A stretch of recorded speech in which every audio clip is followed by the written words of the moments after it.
Urbis. Temas de urbanismo y ciudad.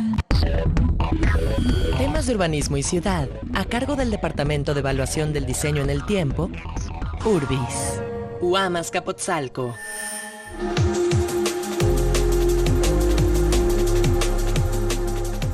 ¿Qué tal, amigos? ¿Cómo están?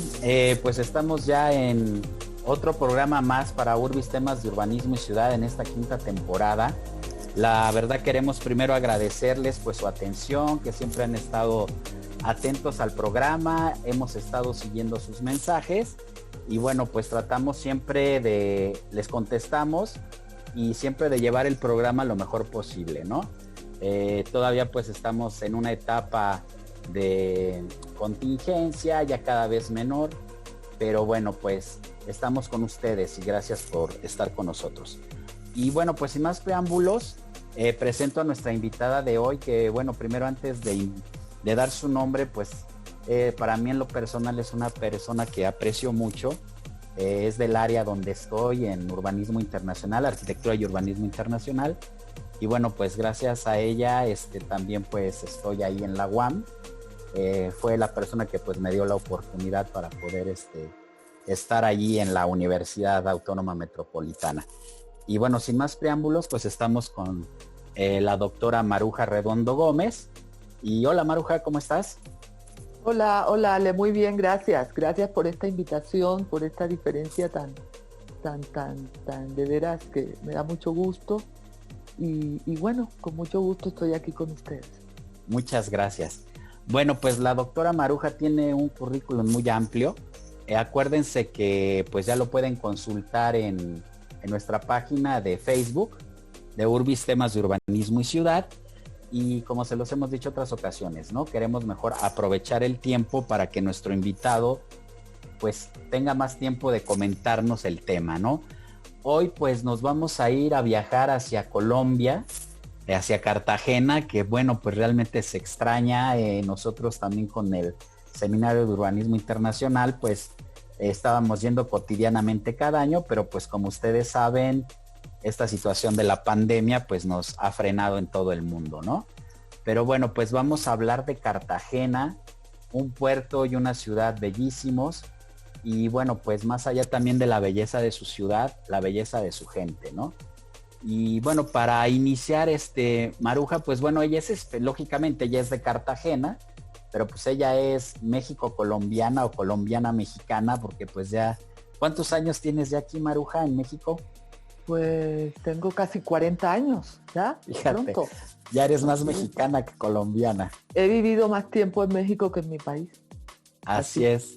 Perfecto. Bueno, pues hoy vamos a hablar de lo que viene siendo Cartagena y su evolución urbanística. De hecho, bueno, pues Maruja ha escrito bastante del tema. Y bueno, pues para entrar en este tema, lo que le voy a preguntar a Maruja, ¿cómo ocurrió, no sé, esta inquietud para escribir un segundo libro? Porque no sé también si les puedas, ya hablaste de ese libro en la primera temporada de Urbis, sí. Pero para un poco de preámbulo, ¿qué era el primer libro y de dónde surge la inquietud para escribir el segundo libro sobre Cartagena y su evolución urbanística? Pues mira, claro que sí, Ale, mira, este primer libro que yo escribí, claro, esto fue producto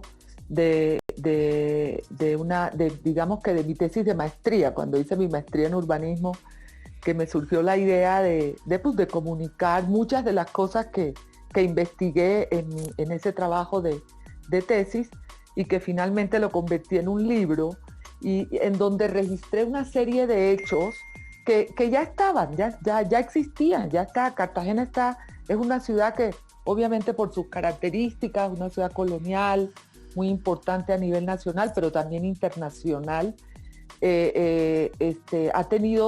estado muy documentada, principalmente desde el punto de vista histórico, ¿no?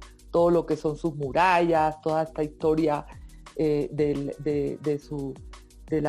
la fundación y de todo cómo fue todo este proceso.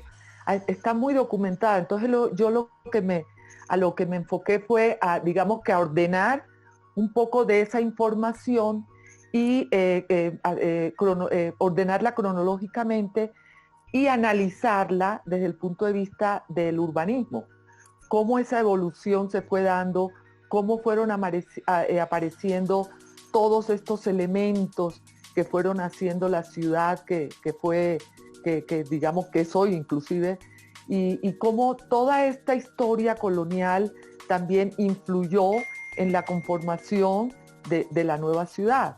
Entonces fue como una, digamos, una integración de muchas cosas, históricas que ya estaban por ahí, que yo me dediqué, digamos, a ordenarlas y de analizarlas para, digamos, sacar una conclusión de su evolución, cómo se dio, cuáles fueron los factores que realmente fueron determinantes en lo que es la ciudad o en lo que fue la ciudad después. Y bueno, ese libro llegó hasta digamos, el final del siglo XX, ¿no? Inclusive el libro se llama Cartagena de Indias, 5 siglos de evolución urbanística. Desde el siglo XVI, cuando aparece la ciudad colonial de la colonia, hasta finalizar el siglo XX, hasta el 2000. Hasta ahí abarcó, digamos, todo este estudio. Y entonces me preguntabas que por qué esa inquietud de continuar. Bueno, esa me parece una pregunta muy interesante. Yo también al principio dije, bueno, a lo mejor vale la pena. Además de que fue un libro que me dio mucha satisfacción, porque ese libro, digamos, que contribuyó en gran medida a que todos estos estudiantes, estudiantes de arquitectura, de urbanismo, a todos los niveles allá y no solamente en la ciudad, a nivel nacional, buscaran el libro el libro fue como una referencia muy importante para su estudio, ¿sí? Obviamente ahí encontraban ordenadamente todos los datos. De Cartagena sobre urbanismo se ha escrito, pues yo creo que casi nada. Yo soy como una de las pioneras en ese sentido. Entonces, para los estudiantes fue de maestría, de licenciatura, de doctorado y de todos los que les gusta este tema, pues fue como un... De hecho, ¿sí? Perdón por la interrupción, me acuerdo mucho también de un comentario que hizo, ya ahora el doctor Howard Villarreal, sí, en uno de los seminarios que estábamos allá, donde te agradecía habló del libro, ¿no? De que el libro sí, también para él fue importante dentro de su investigación. Exactamente, entonces eso pues me dio mucha satisfacción, de veras, que yo mi intención era, digamos, hacer un producto que fuera útil. Esa fue mi intención, que fuera útil, que fuera como referencia de todos inclusive del ciudadano común, que digamos, estuviera enterado de cómo fue la historia de la ciudad, su evolución, etcétera. Pero fue más allá, o sea, rebasó mis expectativas, y eso me dio mucho gusto porque realmente hasta hoy mi libro lo siguen buscando los estudiantes, y fue un libro que la edición, que no fue muy grande, se acabó muy rápidamente. Entonces eso fue una de las cosas que también hizo que yo pensara en seguir escribiendo sobre la ciudad. Bueno, ¿qué pasa en la ciudad en estas primeras 2 décadas del siglo XXI, ¿no? Que yo llegué hasta la final del siglo XX, y después, ¿por qué no seguir? ¿Por qué no hacer un seguimiento de esta evolución urbanística de la ciudad? ¿Qué ha pasado hasta hoy, ya, digamos, encaminado el siglo XXI? ¿Qué perspectivas tiene la ciudad? ¿Qué estrategias? ¿Qué se ha hecho? Y un poco, digamos, centrándome en los aspectos que estudié en ese primer libro que hice, que tienen que ver con todo la estructura de la ciudad, la infraestructura urbana, el equipamiento, las vialidades, el sistema vial, cómo ha iniciado este siglo XXI todos estos elementos que son tan importantes para la ciudad. Y claro, entonces en base a eso ya mirar, y este libro quizá profundizar un poco más en cómo lo veo yo, cómo yo desde, como experta en urbanismo, cómo miro esa evolución de la ciudad, de la que me encantaría hablar más adelante en este sentido, ¿no? Sí, Pero sí, centrarme en esos aspectos e ir un poco más allá que en el primero. claro. No, ahorita de hecho vamos a hablar en estos 10 minutos que siguen sobre estas 2 primeras décadas, pero sí hacer hincapié en lo que mencionaste al inicio, ¿no? De cómo fue un libro incluyente. O sea, porque como decías, están los personajes urbanos, está la gente de Cartagena. O sea, a veces yo creo que hay algunas personas que escriben y que a lo mejor son muy técnicos en su escritura, ¿no? Exacto. Pero el ser un libro incluyente donde tú trabajas desde esta parte de, decíamos, le interesa tanto ese libro a un estudiante de maestría, a un estudiante de licenciatura y también a la gente del lugar, que yo creo que eso es muy, muy importante. Claro, y eso fue un objetivo que yo me planteé desde que empecé a escribir el libro, ¿eh? Quiero que este libro llegue a todo mundo, a toda la ciudad, a toda la gente, profesionales, gente común, que no son digamos, que no tienen ninguna relación con nuestra disciplina, que pueda ser leído como cualquier libro que te gusta, te llama la atención y lo puedes leer con mucha facilidad, sin un lenguaje demasiado técnico y bueno, muy explicativo de la situación de la ciudad. Claro, y como cartagenera, ahorita esto que nos decías, las dos primeras décadas, ¿no? Yo creo también le comento al auditorio que Maruja, la doctora Maruja, pues bueno, ella también tiene esta ventaja de que vive en los dos lugares, o sea, en Colombia, en Cartagena, y aquí en México, ¿no? Entonces, pues su esposo es mexicano, sus hijos son mexicanos colombianos, o sea, al final tienes esa oportunidad de ir, porque a veces pasa que alguien que sale de su país, pues sale y tarda mucho tiempo en regresar.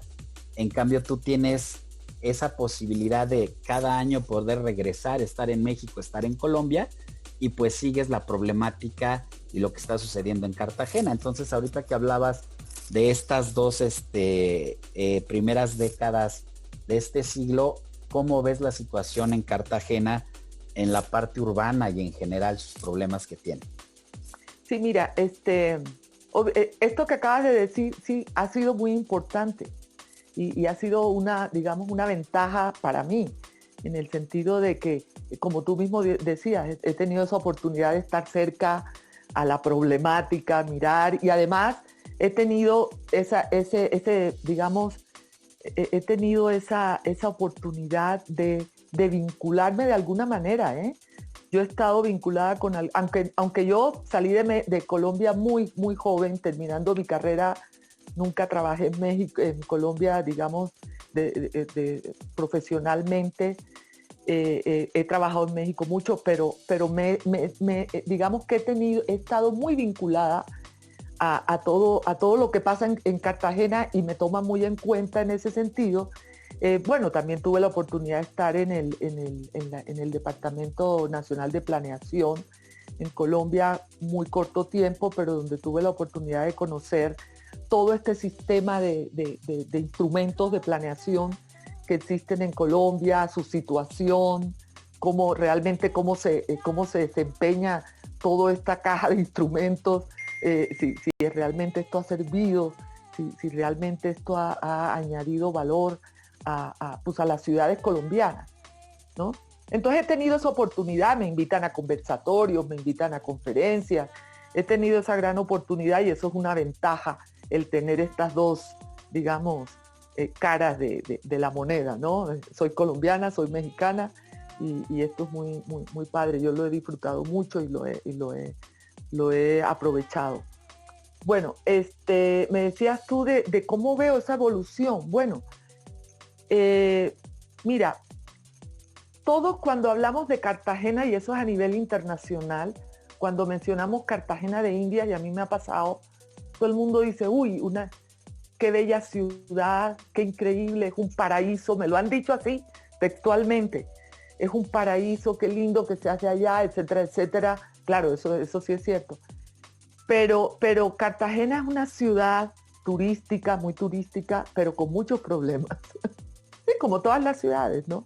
Pero es una ciudad con mucho potencial, como siempre lo he dicho, muchísimo potencial que no ha sido, digamos, aprovechado a su 100%, ¿sí? Es una ciudad que tiene muchas cosas positivas, muchas cosas que no tienen muchas ciudades y es un recurso, digamos, bastante importante para la gente, ¿sí? Bastante importante. Mucha gente vive de eso. Es una ciudad turística, del turismo, y eso es importante. Pero podría estar mejor. Podría estar mejor y yo siempre la miro con un ojo crítico, quizá porque veo un poco más allá de lo que tenemos aquí enfrente de nuestras narices, ¿no? Y eso como que me permite ver cosas que no todo el mundo ve. Bueno, el haber estado yo en este Departamento Nacional de Planeación, en esta Secretaría de Planeación Nacional en Colombia, me permitió conocer, como les decía, todos estos instrumentos y llegar a la conclusión, inclusive estar en un momento en que se quería hacer una reforma bastante importante para que todas las ciudades del país se subieran en ella y pudiéramos avanzar todos de la mano, de alguna manera, de manera paralela en esta evolución, en este desarrollo urbanístico del país, no solamente de algunas ciudades, sino de todo el país. Cosa que no fue posible, o digamos que fue posible de manera parcial, ¿sí? De manera parcial, por muchos asuntos políticos que conocemos y por muchas cuestiones que ahora no vamos a mencionar, pero que algunas ciudades, algunos municipios sí lo siguieron, sí pudieron alcanzar sí pudieron lograr algunas cosas importantes, pero otras no. Por ejemplo, la ciudad de Cartagena se quedó un poco rezagada en ese sentido. Hubo problemas de comunicación, hubo problemas de facilidad para integrarse a esta dinámica que se estaba generando en el país y que fue hace poco, no fue hace mucho. Hubo dificultades para integrarse y entonces esto obviamente hizo que las ciudades no entendieran realmente cuál era el objetivo y no tuvieran ese objetivo claro. Sí, yo creo que Cartagena fue una de ellas.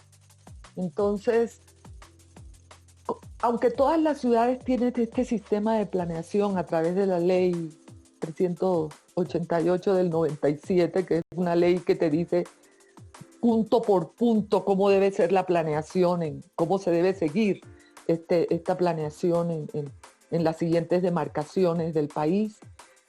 Aunque esto existe y todos lo tienen, no es muy comprensible. En muchos de los lugares no está muy... Y creo que esto no es un problema, digamos, único del país, de Colombia. Esto existe incluso en México, que también lo conozco, este sistema. Incluso en México hay problemas en ese sentido, ¿sí? En muchas provincias, en muchas ciudades intermedias del país pasa la misma problemática. Bueno, en Colombia esto es bastante agudo y Cartagena pues no es la excepción. Entonces Cartagena tiene, digamos que tiene muchas figuras digamos que las tiene asumidas. El plan parcial, por ejemplo, que es una figura después del plan de ordenamiento territorial, que es el que marca. El plan de ordenamiento territorial es digamos, la determinante de mayor jerarquía en el país, ¿sí? Y luego viene el plan parcial, que es el que planea intervenciones y orienta el desarrollo y articula todo lo que el POT o Plan de Ordenamiento Territorial ha dispuesto, ¿no? Entonces eso sí lo tenemos claro todos. En Cartagena se tiene claro, el plan parcial es una figura que está presente, pero ¿qué pasa? Hay planes parciales, digamos, implementados, pero no se terminan de, digamos, no se termina de cerrar para la ejecución de las obras, ¿sí? Para que me entiendan más fácilmente. No se termina de cerrar el círculo de entender lo que es la financiación, cómo hacerla, cuál es el modelo urbano a seguir y después la gestión. Entonces, ese círculo no se cierra y esto, bueno, nos trae consecuencias nefastas en lo que es el planeamiento de la ciudad. Bueno, pues vamos a regresar también con el tema. Y bueno, pues como saben, ya Aquí es toda una tradición la música. Hemos recibido también muy buenos comentarios respecto a la música que ponemos. Hemos llegado a la primera pausa musical. Acuérdense que también los mensajes que ustedes nos mandan, pues para nosotros son muy importantes. También incluso pónganos qué música quieren escuchar. En esta ocasión, bueno, pues tenemos a Mary Dionne Warwick.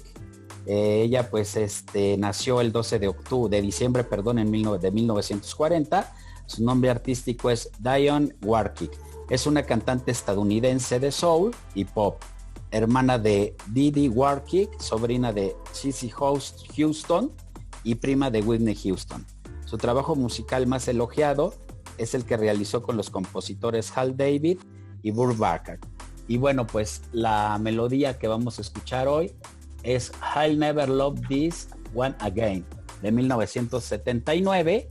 Y bueno, también acuérdense que inmediatamente después de la melodía, entramos a nuestra cápsula que estamos inaugurando en esta nueva temporada. Y bueno, pues en esta ocasión, Aline Escobar Cervantes, pues nos va a hablar de esa cápsula de la ciudad de hoy. Regresamos.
Oh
Estás escuchando Urbis. En la sección de la ciudad de hoy hablaremos de la capital del chorizo, también conocida como Toluca la Bella o Toluca la Fría. La ciudad de Toluca, oficialmente llamada Toluca del Lerdo, es la capital del Estado de México. Está ubicada a 2.600 metros sobre el nivel del mar, lo que la hace una de las capitales más altas del país y de Norteamérica. Además, es la quinta zona con mayor población en México. La ciudad tiene y tuvo un alto desarrollo urbano y gran conexión con la Ciudad de México, lo que la ha llevado a acelerar aún más su crecimiento. Pero también ocupa uno de los primeros lugares del país en la industria automotriz, junto con el Estado de México, siendo esta actividad un sector importante para la economía mexicana. También es la segunda ciudad con más museos en el país, contando con 24 museos, y el último que se incorporó fue el Museo del Alfeñique. Todas sus atracciones turísticas son varias debido a la gran herencia cultural y artística que ha sabido mantener viva la unión de la cultura hispánica e indígena. Pero Toluca también cuenta con lugares que son una verdadera obra de arte, como el Cosmovitral Jardín Botánico de la ciudad de Toluca. Es una de las obras de arte más grandes del país, contando con 3.500 metros cuadrados y tiene más de 400 especies de plantas y árboles. Para poder construir el Cosmovitral de Toluca, se necesitaron más de 60 artesanos que cortaron y colocaron 500,000 piezas de vidrio de 28 colores diferentes, traídos desde Europa y Asia. Y se fueron armando estas piezas de acuerdo a los planos desarrollados por Leopoldo Flores. Toluca es una ciudad rica en tradiciones, pues muchos no saben que la población mantiene tradiciones de origen español, criollo e indígena, que fueron heredadas de los matlaxincas, najonas y otomíes, como lo es la danza de los tlaxquinques del municipio de Santiago de Tanquistengo. Pero con todas estas zonas, concluimos la primera parte de la sección de la ciudad de hoy. En Urbis nos interesa saber tu opinión. Escríbenos al correo urbistemasdeurbanismoyciudad@gmail.com o bien por Facebook, encuéntranos como Urbis, temas de urbanismo y ciudad. Pues estamos otra vez de regreso después de la pausa musical. Nos acompaña la doctora Maruja Arredondo Gómez de la UAM Azcapotzalco. Estuvo también en la jefatura de nuestro departamento y pues el tema que estamos escuchando el día de hoy pues tiene que ver con la ciudad de Cartagena. Hace rato decía Maruja, y es cierto, me incluyo, ¿no? Que cuando hablamos de Cartagena, pues todos, no, es que es un paraíso y el sol, el mar, la gente, su arquitectura tan particular, sus colores, su comida, su gastronomía que es tan buena, ¿no? Ahora sí, no sé, si nos puedes continuar hablando y cerrar, si quieres, esta etapa de las 2 décadas, por favor. No, bueno, Cartagena sigue siendo un paraíso, Sí. a pesar de todos los problemas, me encanta, es una ciudad que tiene un espíritu que te captura, ¿no? Y entonces no quiere salir de ahí. Mucha gente, bueno, habla, claro, te digo, dentro de todo lo malo también hay cosas muy buenas. Sí, entonces les digo, no se cierran estos círculos que realmente van en la vía de construir la ciudad, de construir un modelo de ciudad, un modelo sustentable y o sostenible, con todas las características de una ciudad próspera, etcétera, etcétera, ¿no? Hay muchos proyectos, claro que sí, hay proyectos de vivienda de interés social, incluso hay un plan parcial que está denominado o está destinado a un triángulo, se le llama Plan Parcial para el Triángulo de Desarrollo Social, donde están contenidos muchos proyectos de vivienda de interés social, pero que no llegan, digamos que caen en la informalidad estos proyectos. Hay una falta de cumplimiento de los, digamos, los lineamientos que hay que seguir, una falta y no llegan a ser proyectos integrales donde se cuida la dotación de vialidades, la dotación de espacio público, la dotación de una serie de elementos que son básicos para la habitabilidad, ¿no? Entonces, bueno, todas estas cosas quedan escasas, digamos, queda escaso ese objetivo de lo que se pretende lograr a través de estos proyectos. Hay muchos planes de renovación urbana también, ¿sí? Pero son planes que no llegan a cerrarse de manera, o sea, no tienen una reglamentación, no hay una norma establecida a seguir para el desarrollo de estos planes. Hay macroproyectos, el macroproyecto, por ejemplo, de la Ciénaga de la Virgen, que es un área ambiental, es un gran cuerpo de agua, imagínense, un cuerpo de agua de 7 kilómetros de longitud y abarca 100 hectáreas, porque están conectadas a él una serie de canales que van a desembocar a la ciénaga, a la bahía de Cartagena, que es este gran cuerpo de agua característico de nuestra ciudad. Entonces, toda esta área ambiental es parte y está ya estipulado desde el 2003 en un decreto de que estos son zonas, es una zona sensible de planeación, de ordenamiento, ¿sí? Y entonces, y esto pues, no se ha seguido de manera, reglamentaria, de manera ordenada, y son proyectos que están ahí. Creo que el proyecto de la Ciénaga, el macroproyecto de esta Ciénaga de la Virgen, comprende 8 planes parciales que incluyen a todos los asentamientos que están alrededor de esta ciénaga, incluye a todos estos canales y lagunas que están conectados a este gran cuerpo de agua que es la Ciénaga de la Virgen, pero que no están perfectamente, digamos, conformados estos planes parciales, ¿no? Y entonces no se llega a un final feliz, digámoslo así. Todo esto está pendiente desde fines del siglo XX, y ya en el 2000, a principios de este siglo se vuelve a retomar, pero que seguimos en la misma dinámica esta de no cumplimiento de normas, etcétera, etcétera. Entonces, nuestra ciudad está en esa necesidad de generar un modelo sustentable, sostenible de ciudad a través de todos estos proyectos que están ahí ya formulados, más no adoptados todavía, y que son los que realmente van a cambiar, o queremos que cambien realmente esta dinámica que hasta ahora hemos seguido. Claro. Entonces, sí. Dime. No. ¿Qué será para el futuro de la ciudad? No sé si quieras que sí, no, de hecho yo lo que te iba a preguntar ahorita, porque hemos estado haciendo como este recorrido, ¿no? Esta línea de tiempo. Sí. Y en esta misma línea de tiempo, pues seguramente ahorita incluso con esta parte de la pandemia, que las ciudades pues se están transformando, seguirán transformándose y seguirán evolucionando. ¿Tú cómo visualizas el futuro de Cartagena, no sé, al 2030, incluso más adelante? Más al 2050. Incluso hice un ejercicio, fíjate que hice un ejercicio para un conversatorio en el que me invitaron de la visión de la ciudad hacia el 2050, fíjate.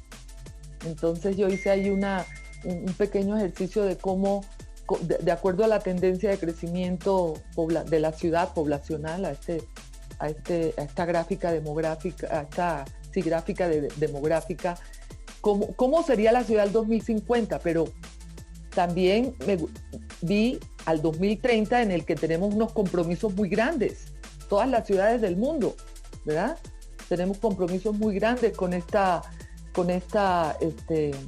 reunión que hubo en Quito sobre la necesidad de que nuestras ciudades empezaran a trabajar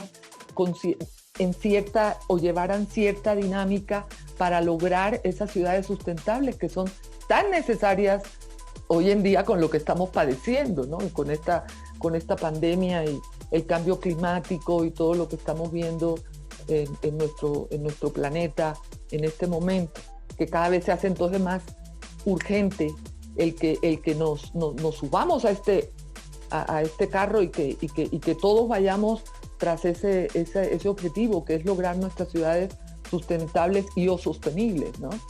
Entonces, en este ejercicio que yo hice y que traté de ver que de acuerdo a cómo la ciudad iba creciendo, de acuerdo a la tendencia que traía, cómo sería en el 2030 y en el 2050 inclusive.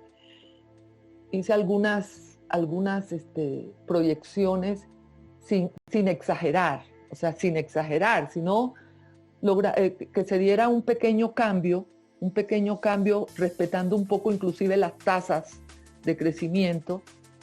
Y entonces veía que, por ejemplo, al 2050, al 2030, inclusive por aquí lo tenía yo muy registrado, inclusive de acuerdo a los ingresos, ¿sí? De acuerdo a los estratos socioeconómicos, ¿sí?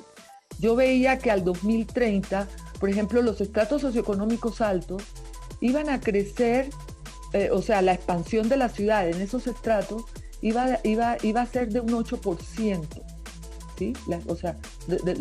Lo que iba a ocupar los estratos altos al 2050, perdón, y al 2030 era al 9%. En el 2010 fue de un 10% lo que ocuparon los estratos altos, ¿sí?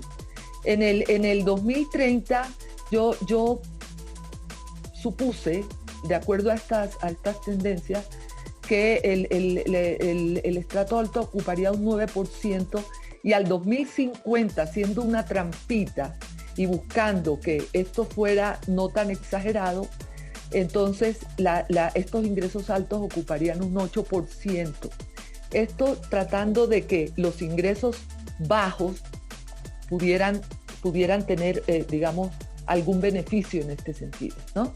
Entonces los ingresos medios crecerían al 2050, al 2030 un 27%, la expansión de los ingresos medios, después de un 22% que hubo en el 2010, y en el 2050 de un 32%. Ahí se dispararía, porque eso era, lo que yo, como que una situación ideal, que los ingresos altos bajaran, los ingresos medios subieran un poco, buscando, igualarse, y los ingresos bajos también aumentaran, porque de los ingresos bajos iban a pasar a los ingresos medios, ¿sí? Entonces, ahí veíamos que para el 2050 podíamos encontrar o tener una situación más o menos equilibrada, ¿sí? Okay. Claro que esta expansión, de acuerdo a lo que se está viendo hoy, a esta expansión de la ciudad y a esta ocupación del suelo, esta expansión es independiente de la actitud de las zonas para uso urbano, porque hoy estamos viendo que la ciudad se está expandiendo hacia zonas que no son aptas para uso urbano, ¿sí? Y que es vulnerable ante riesgos. Entonces, bueno, veíamos que la situación de seguir así no iba a ser tan drástica si la tratábamos de ir acomodando, no iba a ser tan drástica, pero que esto tenía que ser haciendo reflexiones sobre estrategias y cursos de acción que pudieran cambiar lo que hasta ahora se está dando, ¿sí? Y esto es una acción que es obligada de los gobiernos locales, ¿no?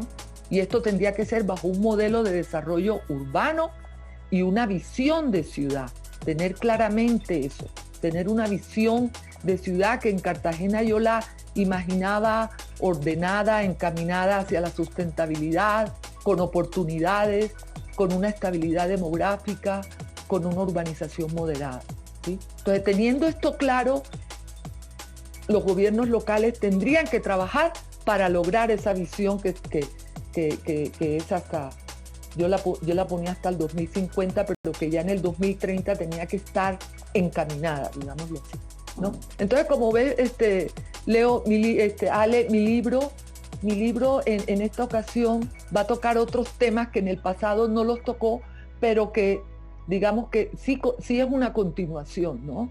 Y poniéndome más en las situaciones actuales de la ciudad y inclusive haciendo recomendaciones para lograr esto en la que todas las ciudades tenemos que estar en este momento, ¿no? Muy bien.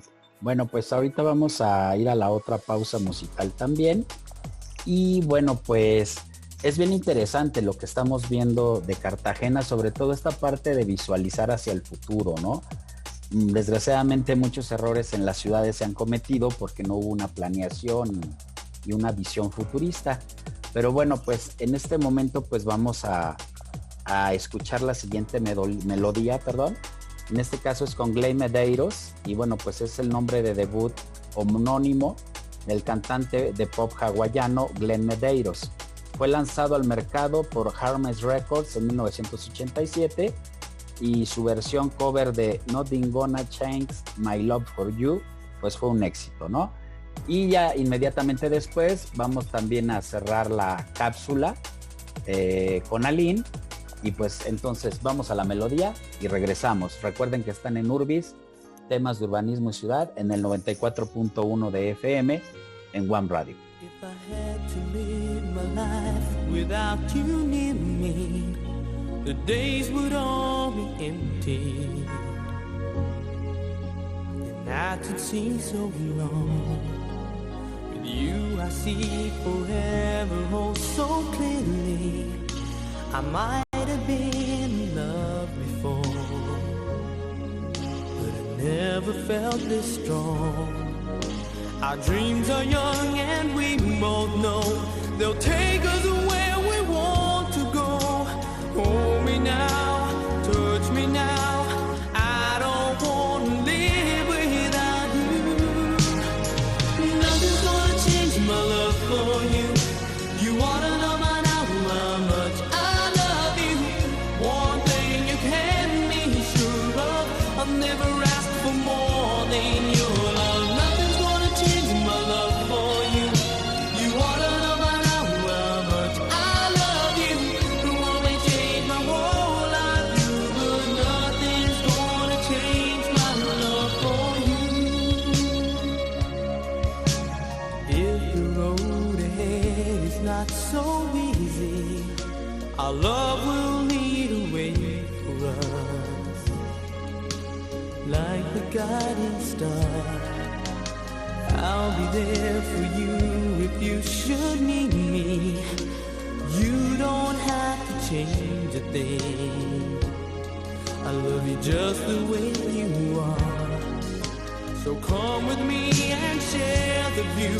I'll help you see forever too. Hold me now, touch me now. I don't want to live without you. Nothing's gonna change my love for you. You wanna know my now how much I love you. One thing you can be sure of, I'll never ask for more than your love. Nothing's gonna change my love for you. You wanna know by now how much I love you. It won't change my whole life through, but nothing's gonna change my love for you. It's gonna change my love for you. You wanna know by now how much I love you. One thing you can be sure of, I'll never ask for more than your love.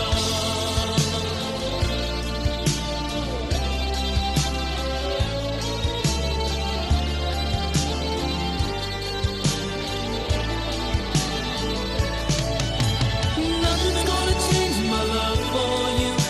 You wanna know by now how much I love you. One thing you can be sure of, I'll never ask for more than. Estás escuchando Urbis. Continuamos con la segunda parte de la sección de la ciudad de hoy. Ya pudimos notar que Toluca es una ciudad llena de lugares con historia y tradiciones. Pero, ¿qué hay de su arquitectura o de su atracción más visitada? En la arquitectura se destacan dos tipos, la colonial y la neoclásica. En la colonial destacan los conventos del Carmen, pero también la ciudad se caracterizaba en el siglo XIX por su estilo neoclásico afrancesado, del cual quedan algunos ejemplos en las calles de Villada y Lerdo. En cuanto a sus zonas arqueológicas, en el municipio se encuentra la de Tecajix-Calixtlahuaca, el cual tiene uno de los edificios más interesantes, el llamado Templo de Quetzalcóatl, con una planta circular y en donde se halló una valiosa estatua de este dios, en su advocación de Ejecatl. Pero Toluca, de igual forma, tiene una de las atracciones más visitadas del país. Así es, el Nevado de Toluca, llamado Xinantecatl, del vocablo náhuatl que significa hombre desnudo. Es el cuarto volcán más grande del país. Incluso provee el 30% del agua de infiltración natural del acuífero del Valle de Toluca y el 14% adicional del agua a la zona metropolitana del Valle de México.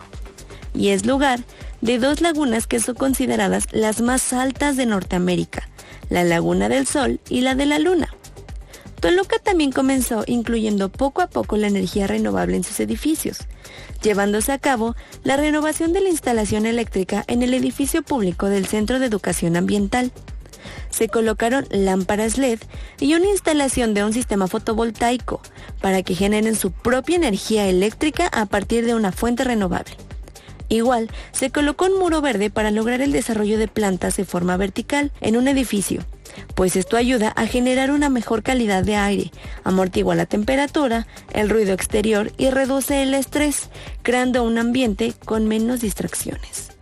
Aunque muchos solo ven a Toluca como la capital, no observan lo impresionante que tiene para mostrar la ciudad en todos sus sentidos. Y así, terminamos la sección de la ciudad de hoy.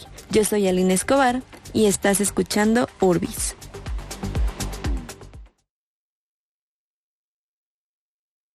Bueno, pues ya estamos en el último segmento, ya para cerrar con nuestra invitada.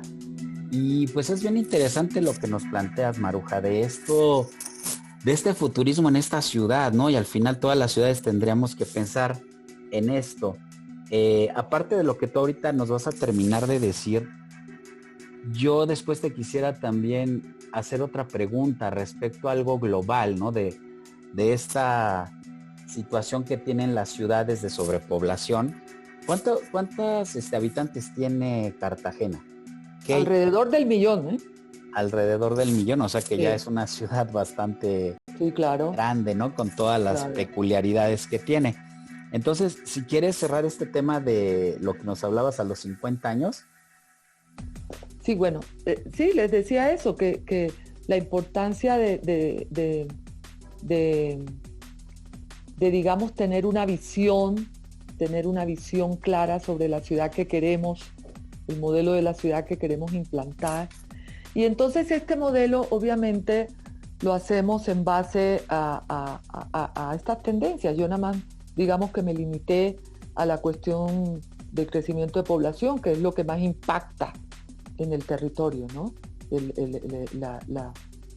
El crecimiento poblacional, porque pues, la ciudad va creciendo, la gente se va, digamos, asentando en los diferentes lugares, Cartagena es una ciudad que desde el principio, y eso está registrado en mi libro anterior, si lo vemos en mi primer libro, donde yo a través de un mapa trato de mostrar cómo es la apropiación del espacio según los estratos socioeconómicos, ¿no? O sea, y por ejemplo, Cartagena es una ciudad en que los estratos socioeconómicos de menor ingreso, es la realidad, son los que deterioran, digamos, el paisaje urbano, están ubicados en las zonas con alto valor paisajístico, ¿no?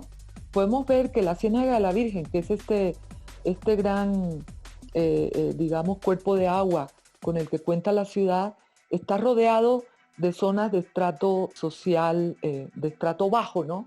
Y bueno, y no es que no puedan estar ahí, claro que pueden estar ahí siempre y cuando estos lugares, este suelo que rodea este gran cuerpo de la ciudad, estén perfectamente o bien planificados, estén con los espacios bien definidos. Cualquier tipo de gente puede apropiarse de esos espacios, ¿no? Pero esto es una característica muy especial en Cartagena, que justo en estos grandes suelos de valor se ha sentado que, bueno, realmente lo que deteriora el suelo, digamos, la imagen de la ciudad, estos espacios, estas áreas ambientales con gran potencial. Y entonces, bueno, eso ha sido muy característico. ¿Qué podríamos decir al 2050? Bueno, al 2030, que ya lo tenemos aquí. Por lo menos empezar a trabajar para que al 2050 y tener proyectos y planteamientos corto, mediano y largo plazo y que sea continuo, porque una de las cosas que ha digamos, ha castigado a la ciudad es esta falta de continuidad, ¿Qué es lo que ha pasado en los gobiernos? Me refiero a los gobiernos. Entonces llega un gobierno, llega otro y cada uno va cambiando e imponiendo sus nuevas ideas, entre comillas, e innovadoras, que lo que hacen es retrasar lo que ya se venía haciendo. Y a pesar de que en Colombia tenemos ejemplos exitosos en el país, ejemplos exitosos a seguir, a copiar, digámoslo así, no ha pasado, digamos que eso no ha sucedido, ¿no? Ejemplos como Medellín, que Medellín es un ejemplo exitoso a nivel internacional. Medellín es una ciudad, un territorio que realmente ha implementado de manera ordenada, también con sus problemas, pero ha llevado de alguna manera cierto orden, cierta planificación en todas sus acciones en la ciudad. Entonces eso lo ha ayudado, ¿no? ¿Sí? Perdón, de hecho también yo recuerdo que escuché a Alejandro Restrepo dio una plática. Sí, en el seminario. Y recuerdo que comentaban que incluso ahí, aunque cambiaran de partido, como que tienen como una agenda de proyectos. Claro. Y que el partido que quede sigue esa agenda de proyectos. O sea, no es de que yo hago los míos y el que ya estaba haciéndose ya no se hace, ¿no? Claro. Pero ¿por qué lo siguen? Porque están sustentados, están bien hechos, ¿sí? Están perfectamente planeados de tal manera que el que llegue le va a costar mucho trabajo cambiar, ¿sí? Que es lo que las otras ciudades no les pasa, están débiles. Entonces cualquiera que llegue pues los echa abajo, ¿no? Entonces Medellín tiene esa ventaja. Bogotá también ha tenido esa ventaja. Bogotá tuvo un periodo muy próspero cuando llegó Antanas Mockus, hubo una continuación de personajes que fueron, digamos, afines, y entonces hubo un periodo de prosperidad en la cuestión del planeamiento de la ciudad, de continuar con ese planeamiento y de continuar las ideas que se plantearon desde un principio, y fue muy productivo en ese tiempo en Bogotá. Se hicieron cosas muy interesantes, Bogotá salió adelante, etcétera, y continúa, pero ese momento que tuvo fue bastante importante para lo que es hoy la ciudad, ¿no? Hoy tiene muchos problemas, pero que bueno, ahí los van superando poco a poco. Eso también es otra de las cosas que yo critico en el país. O sea, nosotros teniendo ejemplos tan exitosos como es el que Medellín es una ciudad que ha ganado muchos premios a nivel urbanístico, ha sido invitada en muchos foros internacionales, diciéndole a la gente cómo es que hay que hacer la planeación.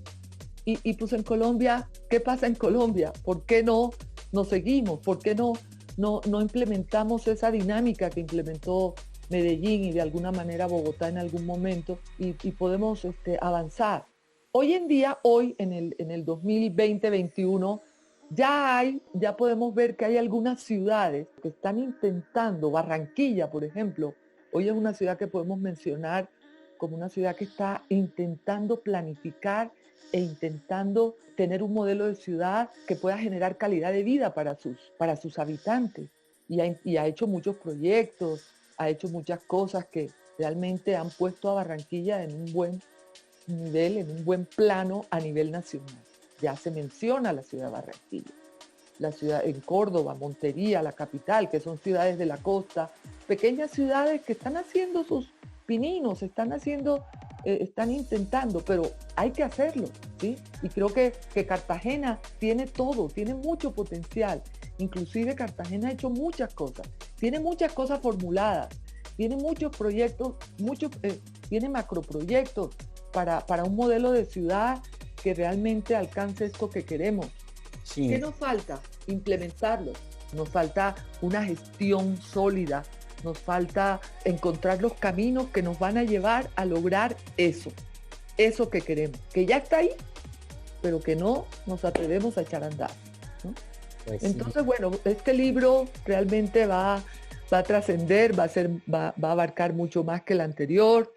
Me voy a atrever, ya no voy a hablar de la historia, ya más bien voy a hablar del momento actual y finalmente a generar algunas recomendaciones que ya en el libro anterior también yo generé algunas recomendaciones con estos cuerpos de agua que son, digamos, el alma, la esencia de la ciudad y que tienen que estar incorporados en su morfología, en su estructura, ¿no? Bueno, Maruja, pues ahora sí que todo tiene un fin. Ya llegamos al fin del programa. Pues no sé si gustas despedirte, por favor. Bueno, pues primero que todo agradecerte por darme esta oportunidad, Ale, y sí, porque realmente me gusta hablar de mi ciudad, me gusta opinar y que escuchen lo que pienso y lo que quiero a mi ciudad. Y obviamente todo lo que hago es para que esto que hago de producir libros y esto es en beneficio de mi ciudad, es aportar algo a mi ciudad que tanto me ha dado, ¿verdad? Creo que esto es valioso y por eso lo hago, porque sé que es un beneficio para la ciudad que tanto quiero. Sí. Bueno, pues muchísimas gracias, Maruja. Pues estuvo con nosotros la doctora Maruja Redondo. Sí. Y bueno, pues muchas gracias por estar con nosotros, Maruja. Pues también muchísimas gracias sobre todo a ustedes, auditorio. Les agradecemos el favor de su atención. Los esperamos la siguiente semana para estar otra vez con otro programa interesante en Urbis, temas de urbanismo y ciudad. Recuerden que en los controles está Juan Poblano, Aline Cervantes con la cápsula y su servidor Alejandro Farfán. La Universidad Autónoma Metropolitana y el Departamento de Evaluación del Diseño en el Tiempo presentaron Urbis, temas de urbanismo y ciudad. Responsable del proyecto, maestro Alejandro Hurtado Farfán, con el apoyo de Juan Poblano González y Aline Escobar Cervantes. Universidad Autónoma Metropolitana, casa abierta al tiempo.